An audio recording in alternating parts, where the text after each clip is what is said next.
Pemirsa, anggota unit Reskrim Polsek Sukarami berhasil menangkap 2 orang pelaku curanmor yang merupakan residivis dengan kasus yang sama. Juru jalan ke aksinya, pelaku gawak senpi sama gunting besi.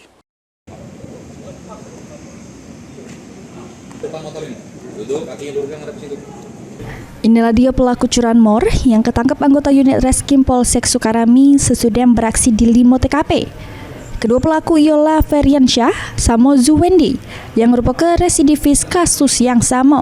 Juru aksinya pelaku selalu gawak senpi sama gunting besi untuk merusak kunci pagar.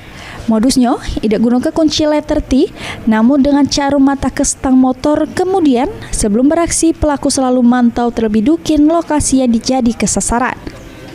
Dari tangan pelaku, polisi juga mengamankan barang bukti 4 ekor motor hasil palingan sama plat kendaraan palsu. Dengan modus melakukan pengintaian terlebih dahulu, kemudian membawa senpi, kemudian juga membawa gunting besar untuk memperlancar aksinya pada saat beraksi. Jadi dari pengakuan masih kita dalami, saat ini ada 5 TKP yang sudah terdeteksi, tapi masih kita dalami lagi, kemungkinan akan kita kembang kembali dan patut kita duga lebih dari 5. Ini polisi lagi ngembang ke kasus ini dengan bebas kedua pelaku lainnya, termasuk yang gawak senpi pas beraksi. Akibat perbuatannya, kedua pelaku balik lagi ngerasa kedinginnya tedo di balik jeruji besi.